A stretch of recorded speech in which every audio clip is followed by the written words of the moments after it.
Imagine for a moment that everything you believe about who you are is actually a misunderstanding that keeps you in a state of constant tension. In the West, we are often taught to build a strong ego and a solid identity as if we were constructing a fortress against the world.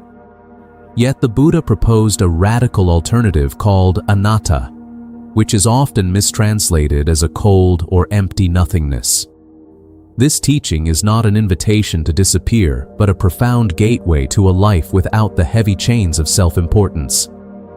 When we stop trying to be someone fixed and permanent, we finally find the space to breathe and the strength to face reality exactly as it is.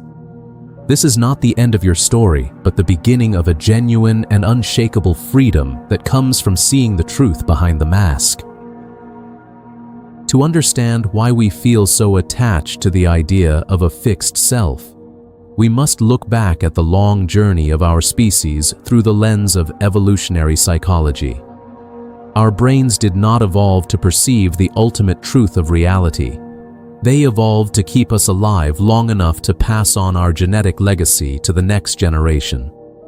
In the harsh environment of our ancestors, a creature that could not distinguish its own physical boundaries from the rest of the world would not last very long in the face of predators or scarcity. The mind began to construct a central narrator, a protagonist in the story of life who could claim ownership over food, territory, and social standing within the tribe. This sense of being a separate entity is a highly efficient biological tool for survival, but it comes with a heavy psychological price that we all pay in the form of chronic stress and inner conflict. When we believe we are a solid and unchanging thing, we become perpetually defensive against anything that might threaten our image or our comfort. We feel that we must protect this self from the inevitable changes of time, loss, and criticism from our peers. If someone insults our ideas or our work, we feel as if our very existence is being attacked and we react with anger or withdrawal. If we lose a job or a relationship that we have integrated into our identity, we feel as if a piece of our soul has been torn away and we are left incomplete. This is because the brain has been conditioned over millions of years to treat our identity as a physical asset that must be guarded at all costs, just like a piece of land or a source of water. We spend an enormous amount of mental energy maintaining the image of who we think we are, checking how others perceive us through the digital mirrors of modern life, and worrying about our status in the social hierarchy of our communities. This constant vigilance creates a background hum of anxiety that rarely ever stops, even when we are trying to rest. We are like actors who have forgotten they are playing a role and have become terrified that the play might end or that the audience might stop clapping. The Buddha looked at this biological machinery and saw that it was the primary source of human suffering and dissatisfaction. He realized that as long as we identify with this temporary construct of the mind, we will be subject to the whims of chance and the inevitable decay of the physical body. We try to build a permanent home in a world that is made of shifting sand and moving water. The more we cling to the idea of a permanent me, the more we suffer when the world inevitably changes and forces us to let go of our expectations.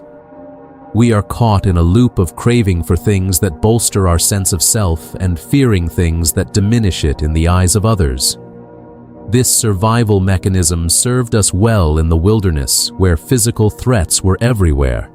But in the modern world, it has become a psychological prison of our own making that prevents us from experiencing true peace.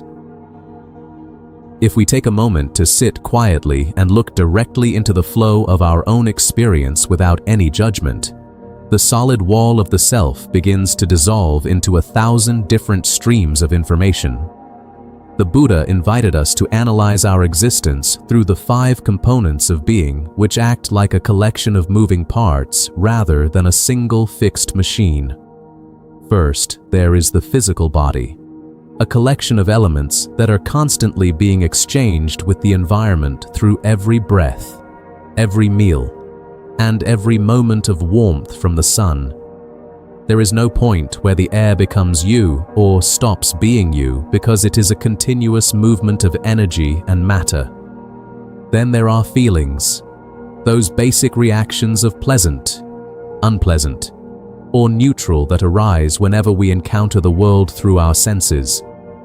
These feelings are like weather patterns that pass through the sky of our awareness without our permission or our control.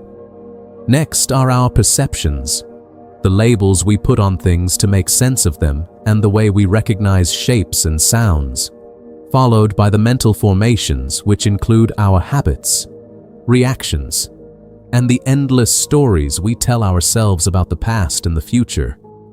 Finally, there is consciousness itself, the quality of being aware of all these other parts as they arise and pass away in the field of experience. When you look for the owner of these 5 streams with a clear and honest mind, you find that the owner is nowhere to be found among the parts. There is thinking happening in the brain, but no thinker who exists independently of the thoughts themselves. There is feeling happening in the nervous system, but no feeler who stands apart from the sensation to observe it from a distance. This realization is not a loss of your humanity. It is a profound relief that lifts the weight of existence from your shoulders. It is like realizing that you do not have to be the chief executive officer of your life who is responsible for managing every breath and every heartbeat and every passing impulse of the mind. Life is a self-organizing process that happens all on its own without needing a central controller to keep it running. When we stop trying to own our experiences as if they belong to a private self, we stop being victims of the ups and downs of life. If a painful thought arises and you do not claim it as mine, it loses its power to hurt you and simply becomes another cloud passing through the sky. It is just a mental event with a beginning and an end, a temporary formation of energy that will eventually dissipate if you do not feed it with your attention. We are like a river that appears to be a single thing from a distance, but as we get closer and look at the water, we see it as just a rushing flow of individual droplets, rocks, and silt moving together in a specific direction. No single drop of water is the river itself, yet the river exists as a movement and a relationship between all its parts. By analyzing ourselves in this way, we break the ancient spell of the ego and the illusion of separation. We begin to see that we are not a noun or a fixed object, but a vibrant and changing verb. This shift in perspective allows us to move through the world with a lightness and a clarity that was previously blocked by our own self-concern. We no longer have to carry the heavy luggage of our past mistakes or the anxious expectations of our future performance. We are free to simply be present with whatever is happening right now in this moment, without the need to fit it into a grand and exhausting narrative of the self. In our modern world, we are constantly bombarded with the message that we must find ourselves, improve ourselves, and express our unique identity to the highest degree possible. The self-help industry and even many branches of Western psychology treat the self as a project that is never quite finished. We are told that if we just find the right career, the right partner, or the right set of habits, this internal narrator will finally feel satisfied and secure. But from the perspective of Buddhist philosophy and the cold logic of evolution, this is a fundamental misunderstanding of the human condition. We are trying to polish a mirage in the hope that it will eventually become a solid diamond. The brain is a master of deception, designed by nature to keep us chasing after status and resources by dangling the carrot of future fulfillment in front of our eyes. Even when we turn toward spirituality, the ego often hitches a ride, creating what we might call a spiritual ego that feels superior because it meditates or understands deep truths. This is just another layer of the same trap. The more we focus on building a better me, the more we reinforce the very wall that separates us from the world and causes our loneliness. We become obsessed with our personal brand and our legacy, forgetting that every monument eventually crumbles and every name is eventually forgotten. This critique is not meant to make life feel meaningless, but to point out that our current strategy for happiness is based on a false premise. We think that the self is the container for our happiness, when in reality, the self is the very thing that limits our capacity to experience the vastness of life. When we look at the statistics of modern anxiety and depression, we see the result of a culture that has placed the individual at the center of the universe. It is an exhausting way to live, having to constantly monitor our performance and compare our internal mess with everyone else's external highlights. We are like marathon runners who believe that the only way to rest is to run faster and faster until we reach a finish line that does not exist. The Buddha's insight into Anatta is a sharp blade that cuts through this cultural obsession. It tells us that the reason we cannot find a permanent and satisfied self is because we are looking for something that is not there. You cannot fix a ghost, and you cannot satisfy a hunger that is built into the very structure of the egoic mind. True peace does not come from perfecting the self, but from the radical act of seeing through the self entirely. When we finally begin to apply the awareness of non-self to our daily lives, we discover a source of inner strength that is far more durable than any ego-based confidence. This is the development of a mind that is resilient because it has nothing left to defend. Imagine the freedom of going through a difficult day at work or a conflict in a relationship without the constant need to protect your pride or prove that you are right.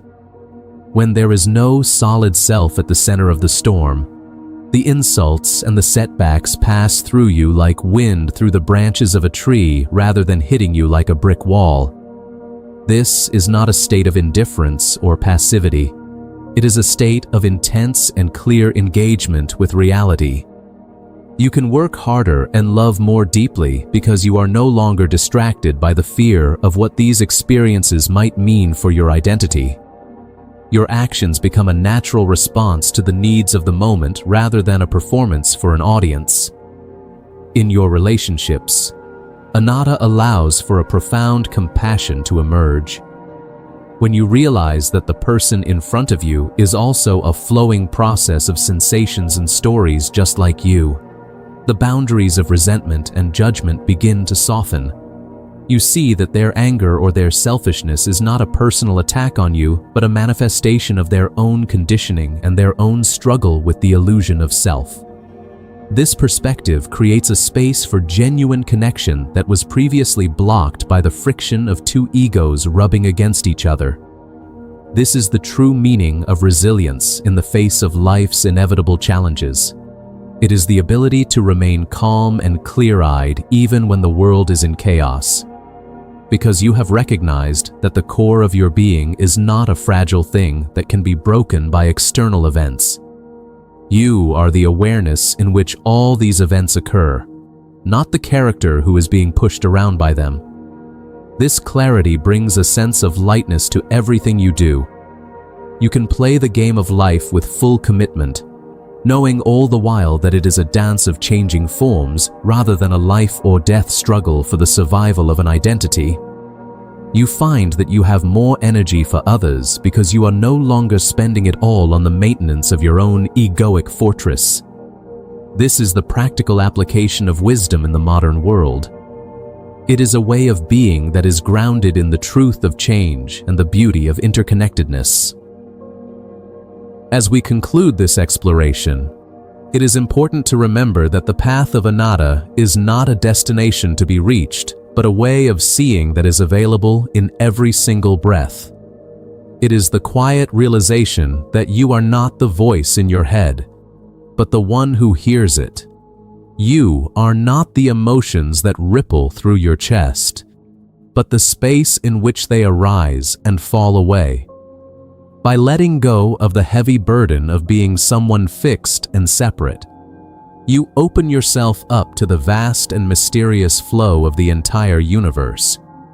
This is a profound awakening that changes the very texture of your existence. It is a journey from the narrow prison of the ego to the wide-open field of reality. Walk forward with this clarity, knowing that you are already part of everything and that the freedom you seek is already here.